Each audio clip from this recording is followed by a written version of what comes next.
Mesdames et messieurs, bienvenue à votre balado-diffusion des 25 ans de production jeunesse. Et maintenant, votre animatrice, Marie-Vincent. Finissante en éclairage, formatrice à ses heures, chef électrique au Théâtre Outremont. Elle est lumineuse comme ses spotlights. Rachel Réard, bonjour! Bien, bonjour! On est content de... Déjà, je suis encore ouh! Écoute, on m'a parlé de toi quand même. Ben là. oui, Je non, posais c'est gentil, des c'est questions gentil. avant. Ouais, c'est ça. En quelle année tu as fait ta formation, toi? Je l'ai faite en 2012. En 2012? Oui.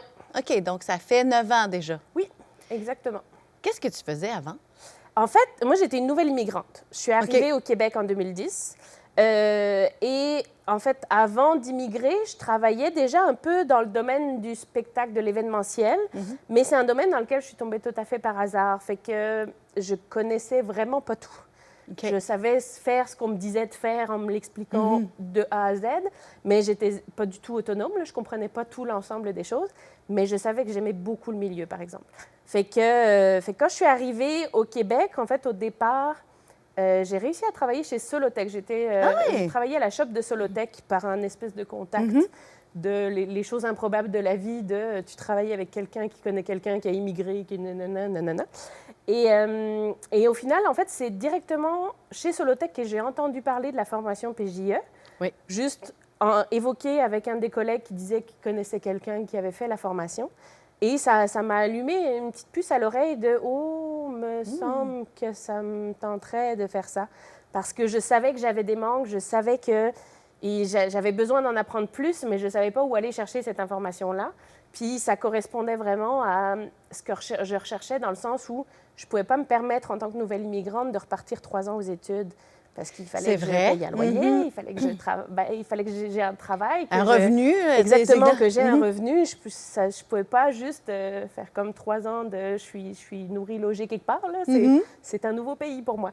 Fait que c'est là où j'ai commencé à me renseigner. Puis plus je me renseignais, plus ça devenait intéressant.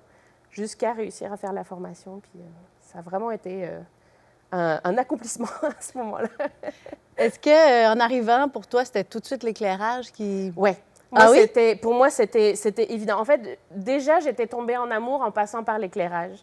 Parce qu'en fait, ce qui s'est passé, c'est qu'en France, j'avais fait des études en audiovisuel, plus caméra, plus tout ce qui était image. Déjà, l'image, il y avait quelque chose là-dedans pour moi. Et j'étais tombée dans le milieu du spectacle justement parce que une des amies de la formation que j'avais faite en audiovisuel, qui, elle, faisait du son, connaissait une troupe de comédie musicale, qui cherchait quelqu'un pour faire de l'éclairage, je connaissais personne. Puis moi, j'en avais fait un peu dans ma formation, mais c'était vraiment pas ce que je connaissais le plus.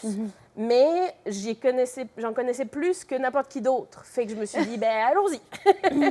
et quand j'ai découvert le spectacle en lui-même, aussi bien les techniciens que les salles, que le milieu, que le spectacle en lui-même, parce que je ne viens pas dans ma famille, on n'était pas très culturel à la maison.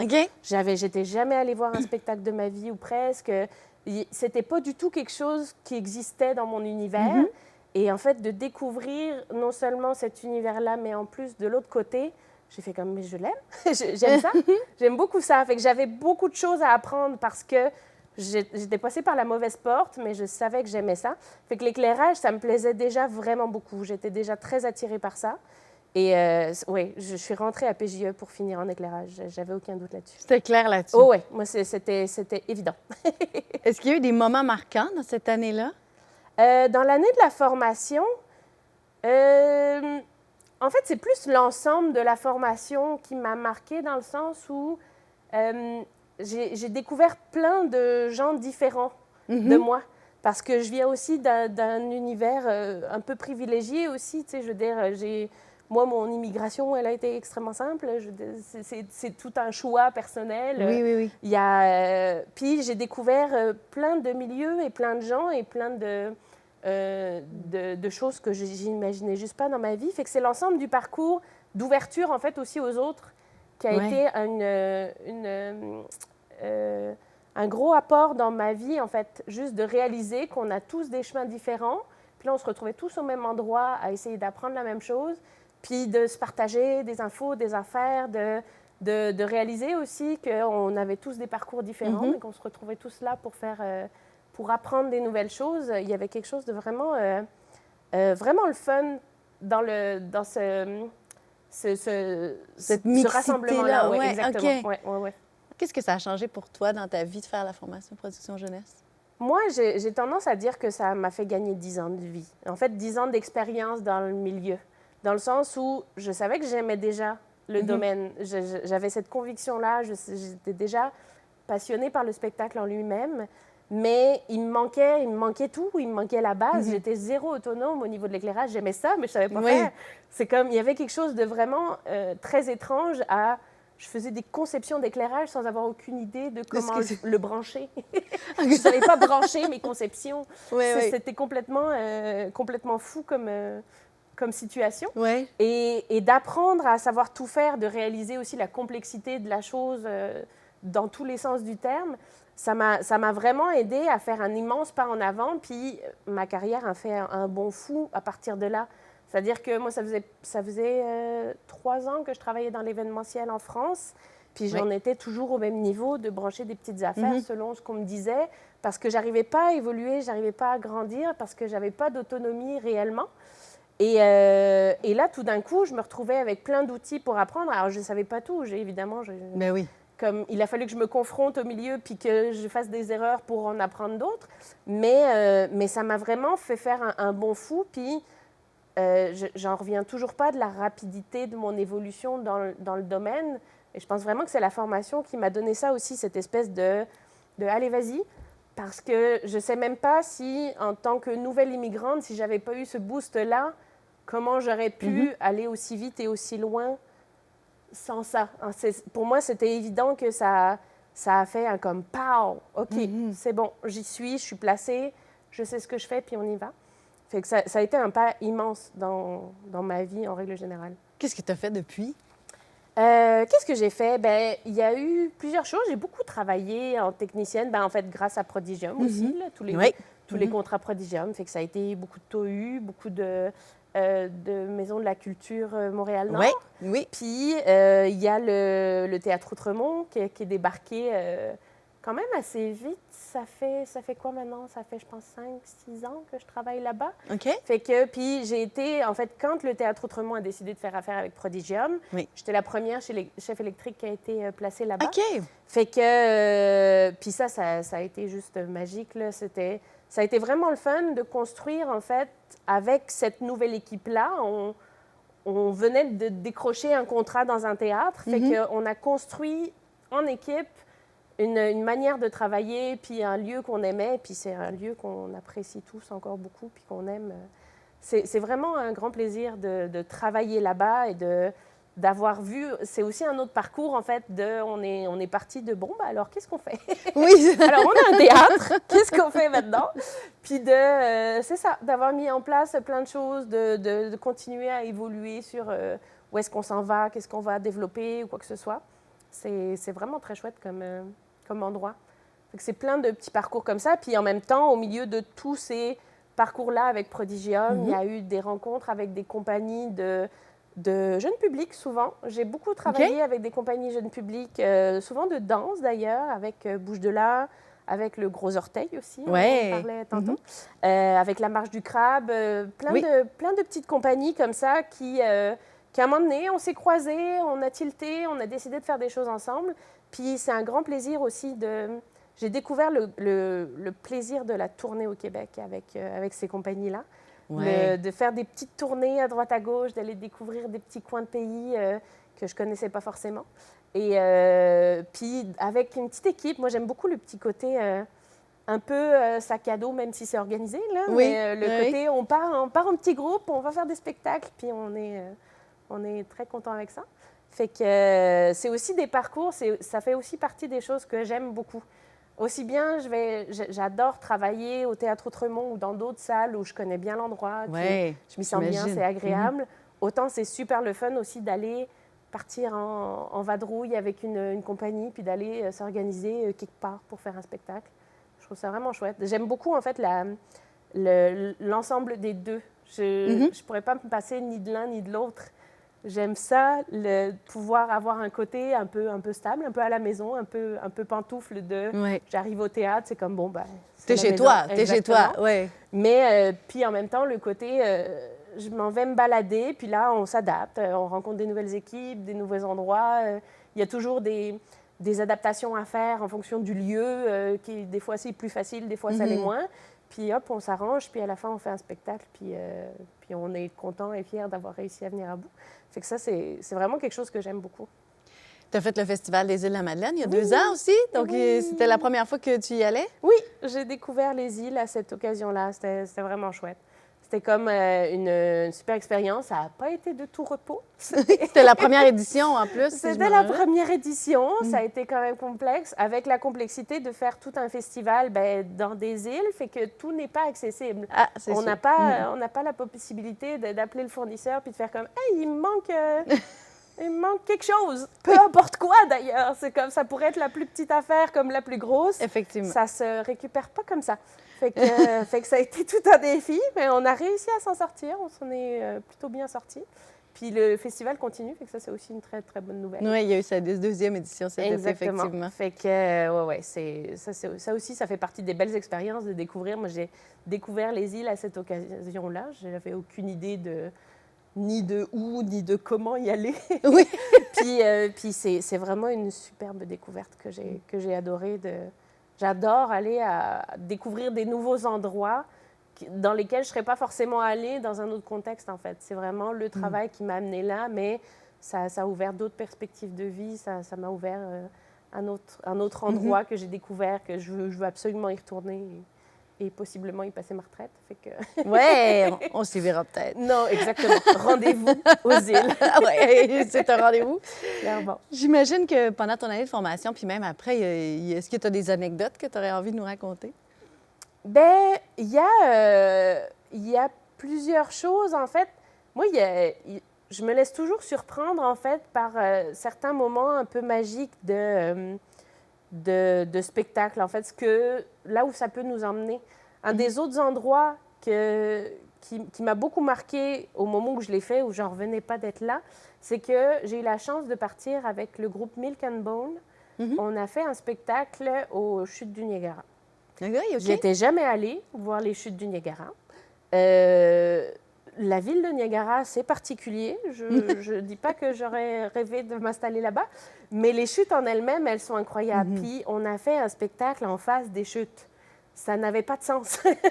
C'était juste fou de se retrouver à faire à la fois une job que j'adore, que j'aime, de faire de l'éclairage, avec un band que j'aime, qui fait de la musique qui me parle. Dans ce lieu incroyable, il y avait quelque chose de... Tous ces éléments-là, c'était quasiment trop. C'est comme, mais voyons donc que je suis en train de vivre ça. C'est ce genre de connexion-là qui me font vibrer à chaque fois. Puis ça peut arriver, oui, il y a les Chutes du Niagara, c'est un truc incroyable, c'est merveilleux. C'est un endroit qui est magnifique à voir et de faire quelque chose à cet endroit-là, c'est encore plus magnifique. Mais ça arrive aussi... je veux dire, le nombre de fois où j'ai eu des frissons sur la scène du Théâtre Outremont parce que tout d'un coup, tu es en train de faire un spectacle. C'est comme, il y a beaucoup de fois où on fait un peu de l'impro. On a un spectacle, c'est souvent des spectacles musicaux, où ils arrivent, ils sont un peu comme peu importe d'où ils viennent, ils n'ont pas forcément de demande, fait que c'est comme, vas-y, fais ce que tu veux. Puis de sentir qu'il y a une réelle connexion, que ce que tu es en train de faire, ça fit vraiment avec ce qui est en train de se passer sur scène. Il y a quelque chose de vraiment magique là-dedans. Puis il y en a 2 qui m'ont vraiment marqué comme ça. Il y a eu un groupe qui s'appelle Daka Braka. Je pense qu'ils viennent de l'Europe de l'Est, mais je ne sais plus quel pays. Et je me souviens vraiment d'avoir eu des frissons pendant le spectacle, de faire comme « Waouh, je me sens vraiment dedans ». Il y a vraiment quelque chose de magique à se dire que je participe à ma manière, puis j'ai vraiment cette sensation de je suis au bon endroit. Et il y a eu Chili Gonzalez aussi qui m'a fait la même chose, où il y avait un truc de ce spectacle est fou. Je suis en train de vivre quelque chose de fou. Non seulement j'appréciais énormément la performance, mais en plus j'y participais en faisant l'éclairage à ce moment-là. Et j'avais vraiment cette sensation que j'étais vraiment pas à côté, que ça matchait vraiment bien. Et ça, c'est des moments qui sont juste en fait, qui me rappelle régulièrement à quel point j'aime ce métier-là, à quel point il y a quelque chose de...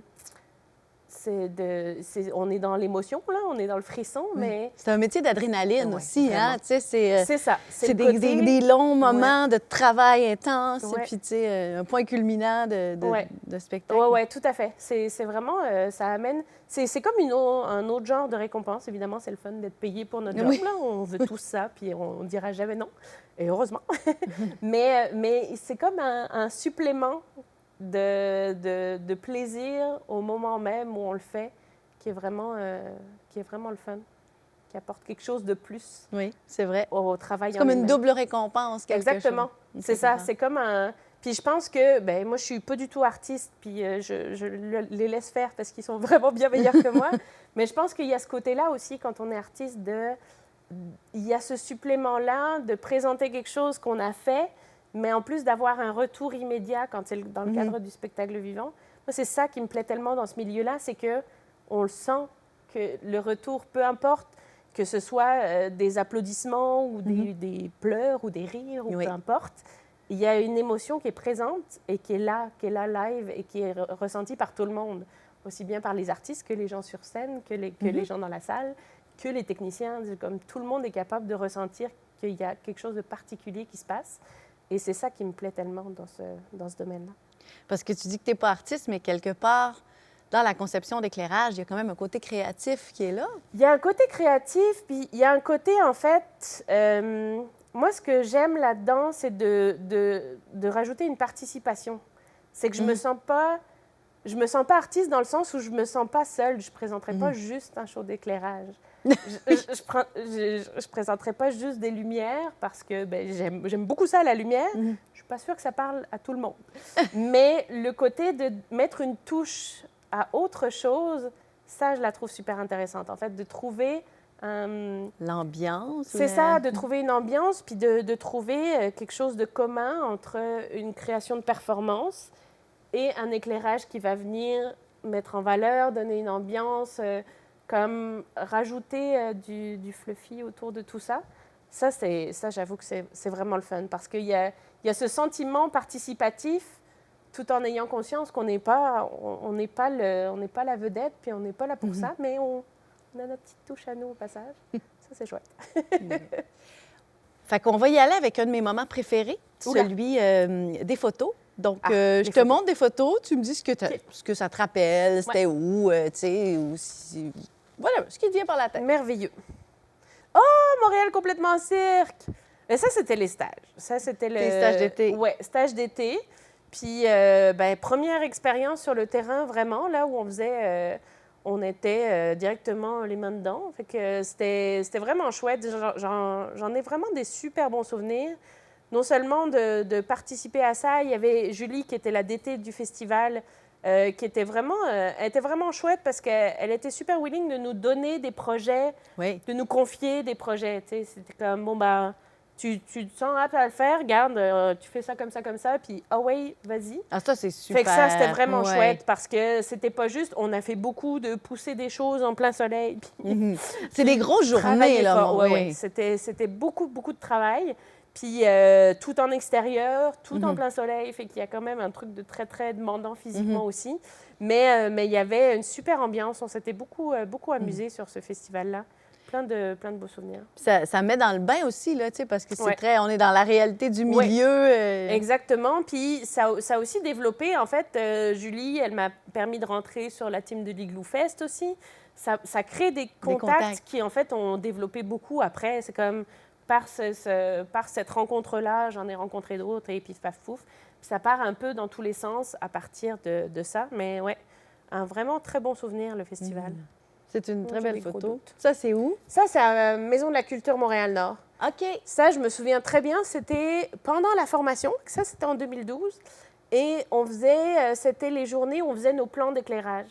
C'est une partie de la formation où on fait nos propres plans d'éclairage, puis on les installe. Nous, c'était à Montréal-Nord. Et là, c'était pas mon plan. Je pense que ça devait être celui de Tchélé ou de quelqu'un d'autre. Et ouais, ça, c'est pareil. C'est un des premiers moments où tu touches vraiment à... Tu as préparé un plan, tu prévois quelque chose. Puis là, c'était entre nous. Fait que On était notre propre équipe, on se gère nos plans. Et ouais, c'était vraiment chouette. Ça, c'est un des beaux souvenirs aussi de la formation.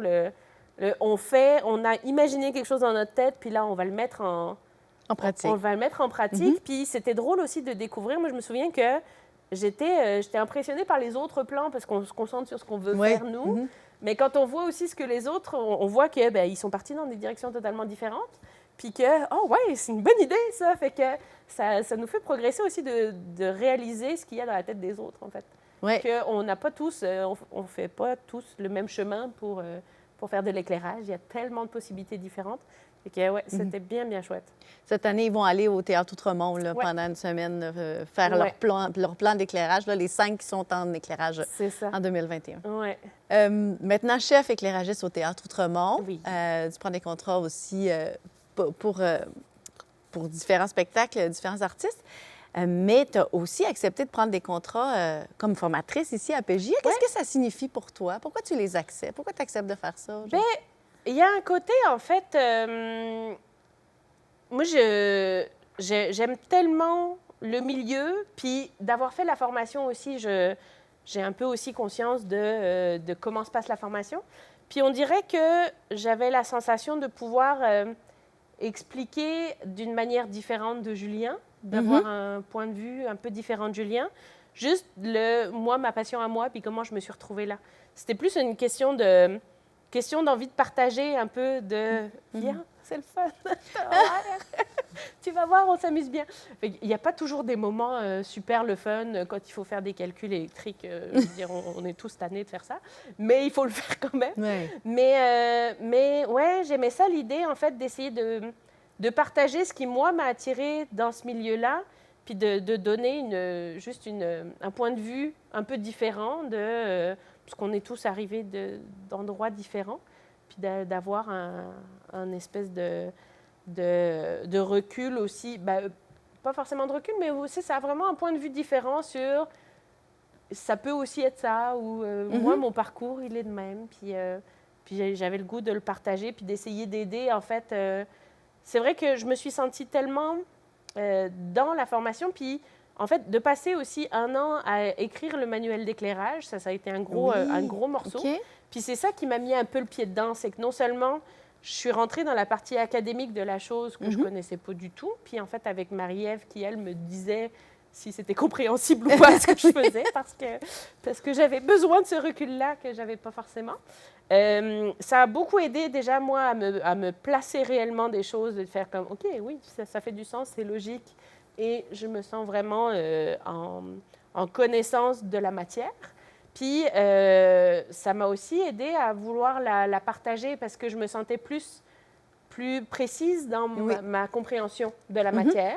Et donc, je me suis dit que, en sachant vraiment de quoi je parle, je peux plus facilement aussi le transmettre, exactement. Plutôt qu'un espèce de truc flou dans lequel j'aurais pu être avant, de faire comme peut-être qu'il faut faire ça. Mais là, il y avait quelque chose de cette année-là où j'ai passé beaucoup de temps à écrire le manuel et à réfléchir à la manière de le transmettre le plus logiquement et facilement possible. Puis ça, c'était chouette justement de faire ça avec Marie-Ève parce que elle ne connaissant pas la technique. Oui, Marie-Ève et moi, on est d'excellentes patients zéro. Voilà, exactement. Fait qu'elle, j'arrivais avec « Tiens, lis ça ». Oui. Puis elle me revenait avec « J'ai rien compris, fait qu'il y a un truc qui ne marche pas » ou « Je comprends de quoi tu parles, donc on est bon, on garde ce morceau-là » et quoi que ce soit. Fait que ça aidait aussi à identifier qu'est-ce qui était clair ou pas, parce qu'effectivement, le patient zéro, c'est ça qui nous aide à savoir... si l'information se transmet ou pas, parce que si j'utilisais des termes trop compliqués, il y en a plein des moments où elle m'a fait réécrire en disant que... Non. Non, zéro. En français, s'il vous plaît. Oui, c'est ça, c'est comme une mauvaise traduction, il y a un truc qui ne marche pas. Fait que ça a été un gros morceau, en fait, pour rentrer dans la formation, puis me dire que maintenant que je me sentais plus précise dans la matière, ça pouvait être un bon atout pour donner un complément à la formation de Julien, en fait. Est-ce qu'il y a des formateurs ou des gens, ou même des étudiants, pourquoi pas, qui t'ont vraiment marqué ton passage ici? En fait, moi, je me souviens d'un moment qui a été vraiment important dans la formation pour moi. Et c'est Robert Ouellette qui m'a marqué, qui était assistant de Sébastien Robillard-Mador, le prof de Rig. Il est toujours assistant gréeur. Voilà. Oui, absolument. Et en fait, on faisait un exercice au TAS de travail en hauteur. Et moi, j'ai le vertige. Puis je suis partie de vraiment très, très loin dans mon vertige. Je suis partie de si je monte sur la table, je suis pas bien. Oh! Fait que, et ce jour-là, il y avait plusieurs zones d'exercice et Bob, il était responsable de la partie descente en rappel depuis le plafond du TAS. Donc, et je savais que l'exercice existait, je savais qu'il fallait que je m'y confronte, que j'avais besoin de m'y confronter, mais un vertige de fou, comme ça n'avait pas de sens. Et il m'a tellement aidée, il a développé une patience folle. On a passé, je pense, une bonne demi-heure juste à... En fait, il m'a aidée à déconnecter mon cerveau de la peur, parce que j'étais vraiment en panique totale j'ai peur, j'ai la phobie des hauteurs, donc je faisais juste trembler et refuser toute... Je savais qu'il fallait que je le fasse, mais physiquement, mon corps, il disait non. Tout disait non. Et il a vraiment passé du temps à m'aider à déconnecter. Au départ, le but de base était quand même assez simple, c'est-à-dire se mettre dans... On était tout équipés en harnais, évidemment, se mettre dans le vide et descendre. Mais lui, il m'a vraiment comme... il a vraiment fait tout découpé en mini-morceaux pour me permettre d'y accéder. C'est-à-dire qu'au lieu de me dire juste passe de l'autre côté de la rambarde, on est passé par lève ton pied gauche. Ah oui, OK. Un peu plus haut. Et à chaque fois qu'il me découpait le morceau, à chaque fois, non. Il me bat. Non. Jusqu'à ce qu'il avait tellement de patience que je réussissais à passer par-dessus ma peur pour faire le petit morceau qu'il me disait de faire. Parce que vraiment, il l'a découpé tellement petit que c'était plus mets-toi dans le vide, c'était comme fais juste lever ton pied gauche. Fait que j'y arrivais par étapes, même si je savais très bien le but final. Oui. Mais ça m'a vraiment permis, puis en fait, de réussir à faire cet exercice-là, qui était tellement effrayant pour moi, ça m'a vidée, j'avais plus du tout d'énergie. À la fin, là, je suis arrivée en bas, j'étais comme vidée totalement. Mais ça m'a permis aussi de comprendre que j'allais pouvoir travailler dessus, que j'allais pouvoir... parce que je sais que travailler en hauteur, ça fait partie du métier, puis que je veux faire ce métier-là. Donc, j'avais une difficulté à la base qui n'est pas forcément facile à gérer, surtout quand on rentre dans le domaine de la phobie. C'est pas quelque chose qu'on choisit, là. Ça nous dépasse ça se contrôle pas, là. Ça se contrôle pas. Et en fait, de comprendre que c'était possible et de réussir à faire l'exercice, ça m'a comme encouragée à faire comme, OK, oui, ça va prendre du temps. Oui, ça va demander beaucoup de patience à la personne d'en face. Et encore merci à Robert d'avoir passé autant de patience avec moi parce que ça m'a énormément aidée. Mais je vais être capable. Et en fait, partout où j'ai travaillé par la suite, ça a toujours été un peu comme ça. Les premières fois où j'ai travaillé à la TOU, ça n'avait pas de sens comment je tremblais. C'est comme dans le grid de la TOU, là. C'est comme, je me souviens encore, la première journée où on est monté dans le grid de la TOU, on était avec Julien, puis c'était vraiment juste découverte. Oui, de la TOU. De la TOU. Fait qu'on ne travaillait même pas, là. Oui. J'étais pas capable. J'étais pas capable de regarder à travers juste le grillage, en fait. Oui. Parce que juste de voir mes pieds au-dessus du vide, ça ne marchait pas. Mon cerveau, il faisait des bugs. Fait que pendant tout le long, à chaque fois qu'on se baladait d'un endroit à l'autre, fait que là, je regardais ailleurs, pas en bas. Oui.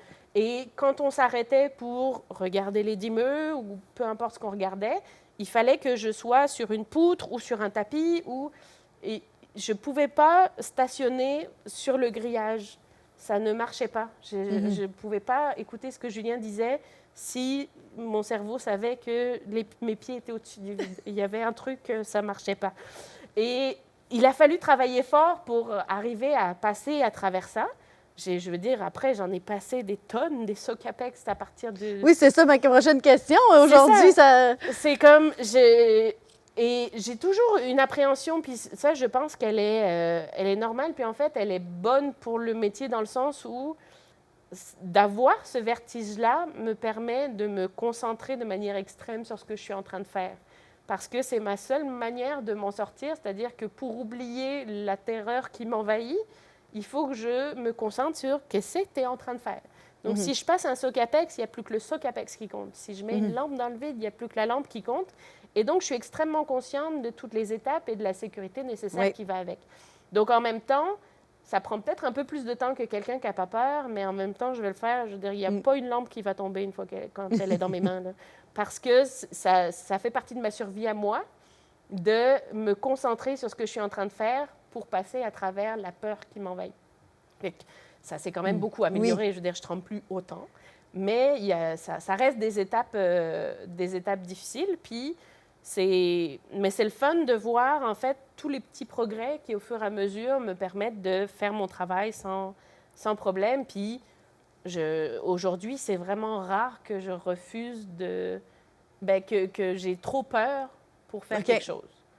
Ça va rester dans un cadre extrêmement sécuritaire. Je veux dire, il faut que ce soit dans un génie. Je ne peux pas me balader sur un pont. J'ai vu Raphaël monter sur un pont et j'étais très admirative. J'ai dit comme non, moi, je ne peux pas faire ça. Oui, ça, c'est génétique, ça. C'est ça, exactement. Ça, moi, cette génétique-là, je ne l'ai pas du tout. Mais c'est ça. Je ne peux pas pousser les limites à l'extrême, mais je me souviens qu'effectivement, ce moment-là de la formation et la patience qu'a mis Bob à m'aider à passer à travers ça ont été essentiels pour moi pour réaliser que oui, j'étais capable, puis que fallait juste y aller doucement. Voilà. Marcus travaille souvent avec des élèves qui ont davantage peur des hauteurs, puis effectivement, les formateurs sont très patients, très humains aussi dans leur approche. Et il leur dit souvent de rester avec une petite crainte parce que justement, ça assure la sécurité.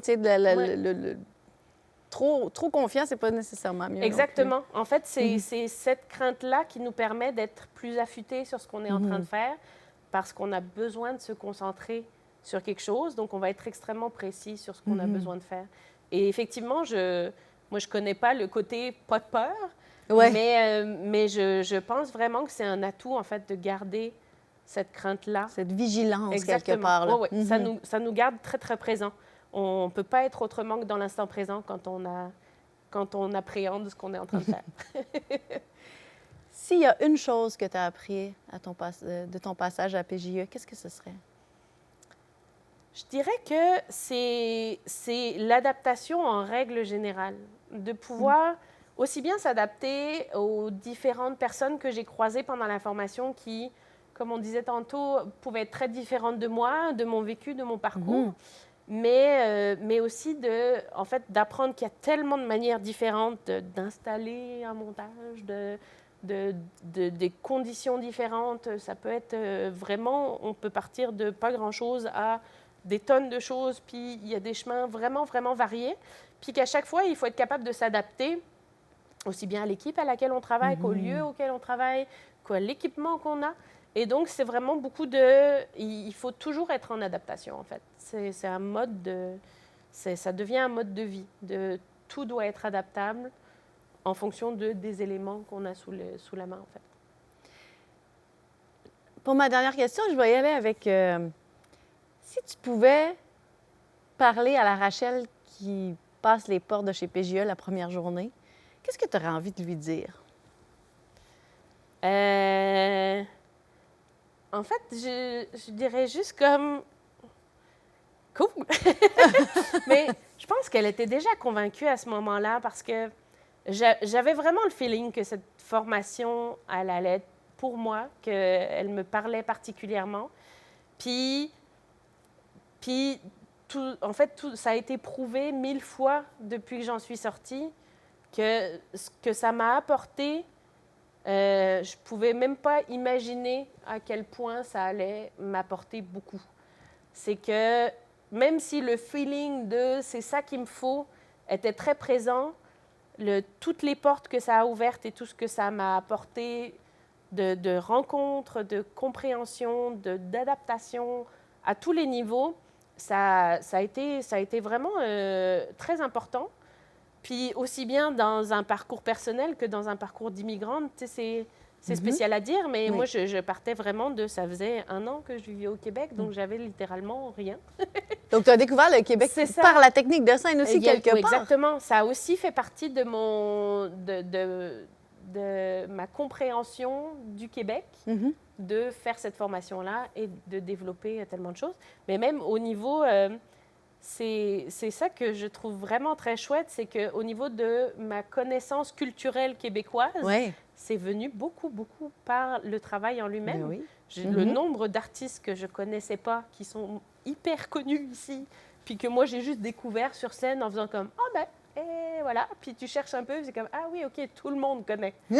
Bon. Il est pas mal, Michel Rivard. C'est un peu Michel Rivard que j'allais citer, justement. Ah oui, c'est drôle. C'est comme j'ai dit ça première fois qu'il arrive sur scène, comme « Bon, ben, Michel Rivard, oui, très bien ». Beau nom, je ne sais pas quoi dire. Puis finalement, c'est ça, je trouve ça sympa, j'aime bien ça. Puis on cherche un peu, puis ah OK, Michel Rivard, OK. Je n'avais pas vraiment conscience de l'ampleur du nom, mais c'est ça, il y en a plusieurs, vraiment beaucoup que j'ai découvert comme ça, juste parce que ils arrivent sur la scène à un moment donné, puis je fais comme, oh, ben dis donc. Je ne connaissais pas, puis finalement, je me rends compte que tout le monde connaît. Et ça me donne une connaissance que je n'avais pas juste à la base, en venant d'ailleurs. Fait que ça, c'est très, très chouette aussi. Rachel, je te remercie énormément de nous avoir ouvert les portes de ton histoire, de ton passage chez Productions Jeunesse. Je nous souhaite de t'avoir pas trop loin, pour longtemps encore. Puis tu repasses nous voir quand tu veux. Yeah, cool! Merci beaucoup!